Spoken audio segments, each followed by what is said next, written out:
Olá, meus queridos amigos, minhas queridas amigas, sejam muito bem-vindos ao nosso canal do YouTube do Centro Espírita Augusto Silva para mais um estudo dessa quarta-feira. Hoje, o estudo é do livro Vinha de Luz, lá no capítulo 50, intitulado Para o Alvo. Que Jesus possa nos abençoar e nos intuir hoje e sempre. Esse livro, Vinha de Luz, é psicografia de Chico Xavier pelo espírito de Emmanuel.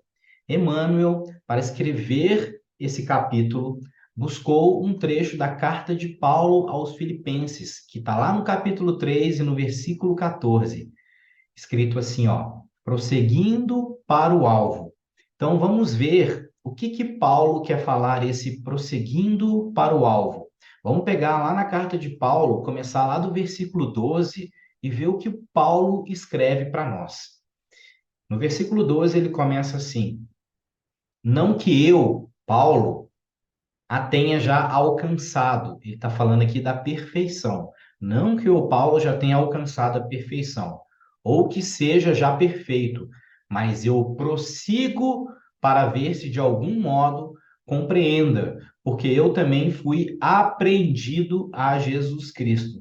Irmãos, eu não me julgo apreendido, mas uma coisa faço é que certamente, esquecendo o passado, e avançando ao que me resta adiante, prossigo para o alvo, o prêmio da soberana vocação de Deus em Jesus Cristo. Então, Paulo já estava falando aqui qual alvo que era dele, né? Qual alvo que ele estava prosseguindo, né? Ele queria chegar à perfeição. E qual perfeição que era essa? De Jesus Cristo. Então, ele falava, ó, não eu que já sou perfeito, ou eu já alcancei a perfeição. Longe disso, né? Mas eu continuo prosseguindo para o alvo. E como é que ele fez aqui? Ele esqueceu o passado, ou seja, ele tirou o homem velho e colocou o homem novo, através das suas ações, através dos seus atos. A gente sabe tudo aquilo que o apóstolo Paulo foi. Então, Emmanuel começa para a gente aqui, nesse capítulo 50, intitulado Para o Alvo, no livro Vinha de Luz, assim. Quando Paulo escreveu aos Filipenses, já possuía vasta experiência de apostolado. Então, Paulo, quando escreveu aos Filipenses, ele já tinha um tempo grande de peregrinação aí, espalhando o evangelho de Jesus, espalhando o cristianismo. Doutor da lei em Jerusalém, abandonara as vaidades de raça e de família, rendendo-se ao mestre em santificadora humildade. Quem já leu o livro Paulo Estevão sabe que antes de Paulo ele era Saulo, e ele era um doutor da lei. Ele tinha uma grande influência na época, tá? Após dominar pela força física, essa força física aqui é que o Paulo era muito forte mesmo, fisicamente. Ele era um atleta de biga, então ele era muito musculoso, muito forte na época. E alguns estudiosos que já estudaram, né, as peregrinações de Paulo, tudo isso que ele passou, tudo aquilo que ele conseguiu passar na vida dele toda, ali levando a palavra de Jesus, o evangelho de Jesus para várias cidades, preso várias vezes, chicoteado, açoitado várias vezes. Falam que se ele não fosse um atleta, se ele não tivesse um condicionamento de um atleta e fosse forte do jeito que ele era, ele não teria conseguido fisicamente chegar até onde ele chegou. Isso aí é só um adendo para a gente ter mais um pouquinho de informação. Continuando aqui, pela cultura intelectual e pela inteligência nobre, voltou-se para o tear obscuro, conquistando o próprio sustento com o suor diário, ingressando nos espinhosos testemunhos para se vir ao próximo por amor a Jesus. Então, Paulo, ele largou tudo, todas as posições que ele tinha socioeconômica, né, tudo aquilo que ele era como doutor da lei ali na época, e foi trabalhar como artesão para ganhar o seu próprio sustento. Para quê? Para servir ao próximo por amor a Jesus, né? Recebeu a ironia e o desamparo dos familiares, a desconfiança e o insulto de velhos amigos, os açoites da maldade e as pedradas da incompreensão. O convertido de Damasco, no entanto, jamais desanimou, prosseguindo invariavelmente para o alvo, que ainda e sempre é a união divina do discípulo com o divino mestre. Olha que bonito, hein? Muito bonito, né? A união divina do discípulo com o mestre.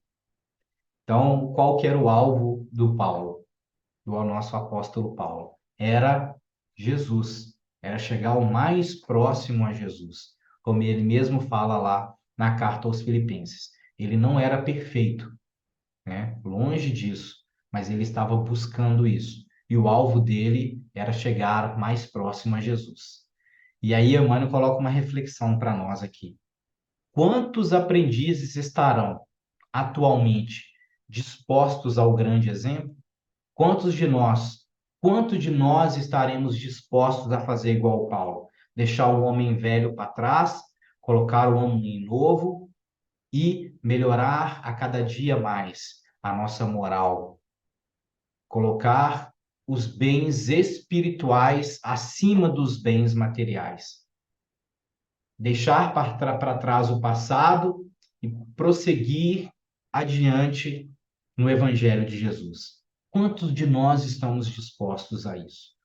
Quantos de nós estamos dispostos a ser um homem bom, uma pessoa boa, um ser humano de bem? Aquele que faz o bem, como Jesus mesmo falou na máxima dele, né? Quantos de nós estamos dispostos a amar a Deus sobre todas as coisas e o próximo como a si mesmo? Veja bem que quando Jesus fala isso para a gente, ele coloca três questões na mesma frase: amar a Deus, amar o próximo e nós, né? Por quê? Não tem como nós amarmos a Deus se a gente não consegue nos amar. Não tem como nós amar a Deus se a gente não conseguir amar ao próximo. Não tem como amar ao próximo se a gente não consegue nos amar. Então, é tudo interligado. E esse próximo aqui são aquelas pessoas que a gente convive, são as pessoas do nosso dia a dia e são aquelas pessoas também que a gente não conhece, que a gente não sabe quem é, que a gente cruza e aí, às vezes a gente não dá importância, a gente passa por ela como se fosse uma pessoa desconhecida. E quando a gente vai pensar na unidade, quando a gente pensa em Deus, como nosso Pai de infinito amor e bondade, que Deus é Pai de todos, então todos nós estamos interligados e mergulhados nesse amor. Então todos nós somos irmãos.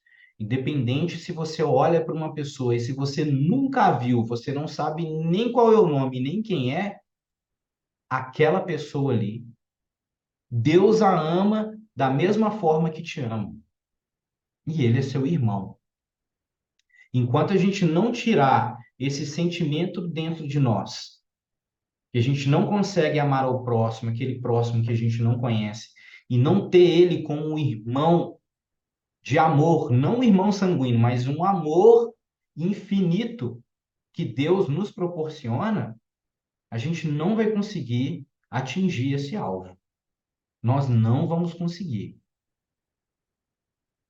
Tem um capítulo muito bonito que eu gosto demais do Evangelho segundo o Espiritismo, que Kardec traz para a gente no capítulo 17, no item 3, intitulado O Homem de Bem. É um dos capítulos mais bonitos para mim do Evangelho segundo o Espiritismo e é um dos capítulos mais bonitos que eu já li da doutrina espírita, explicando o que nós precisamos ser para atingir o alvo. Então, Kardec começa assim, nesse capítulo, o homem de bem. O verdadeiro homem de bem é o que cumpre a lei de justiça e de amor e de caridade na sua maior pureza. É aquele que cumpre a lei de justiça, de amor e de caridade na sua maior pureza. Se ele interroga a consciência sobre os seus próprios atos, a si mesmo perguntará se violou essa lei, se não praticou o mal, se fez todo o bem que podia, se desprezou voluntariamente alguma ocasião de ser útil, se ninguém tem qualquer queixa dele, enfim, se fez a outrem tudo que desejara lhe fizesse. Então, o qual que é o verdadeiro homem de bem? É aquele que olha para o próximo como se fosse um espelho. É como se ele estivesse olhando para ele mesmo e coloca-se no lugar do irmão, no lugar daquele próximo e pergunta assim: o que que eu gostaria que fizesse para mim se eu fosse ele? O que que eu gostaria? Esse é o verdadeiro homem de bem. Ele se interroga: será que eu pratiquei algum mal? Ou será que eu violei alguma lei? Ou eu fiz todo o bem que eu podia ter feito hoje? E aí continua Kardec aqui para gente. Deposita sua fé em Deus, sua bondade, sua justiça e na sua sabedoria. Sabe que sem a sua permissão nada acontece. E se lhe submete à vontade em todas as coisas. Olha só, será que a gente deposita a nossa fé em Deus mesmo de verdade? Será que a gente confia em Deus de verdade? Porque fé não é acreditar, é confiar, é entregar-se. Será que a gente confia na sua bondade, na sua justiça e na sua sabedoria? Ou a gente ainda é vacilante? Ou a gente ainda acha que as coisas que acontecem com a gente ainda interroga, por que Deus? Por que comigo? Por que tinha que acontecer comigo? Tem fé no futuro, razão porque coloca os bens espirituais acima dos bens temporais. Ou seja, né, é o que a gente mais faz hoje, colocar os bens materiais acima dos bens espirituais. E aí, e é o contrário que nós devemos fazer, né? Colocar os bens espirituais acima dos bens temporais. Porque tudo isso daqui é matéria, uma hora vai embora. E o que resta vai ser só a nossa moral, é aquilo que a gente angariou aqui, enquanto estamos aqui nessa breve passagem,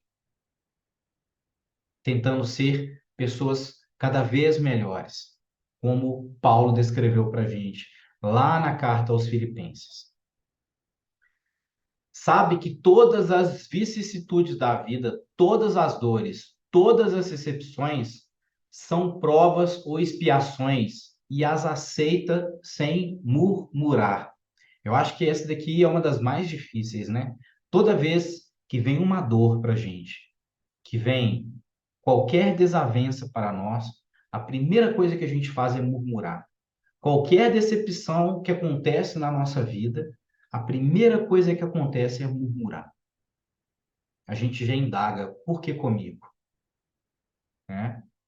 Possuído do sentimento de caridade, e de amor ao próximo, faz o bem pelo bem, sem esperar alguma coisa. Retribui o mal com o bem. Toma a defesa do fraco contra o forte e sacrifica sempre seus interesses à justiça.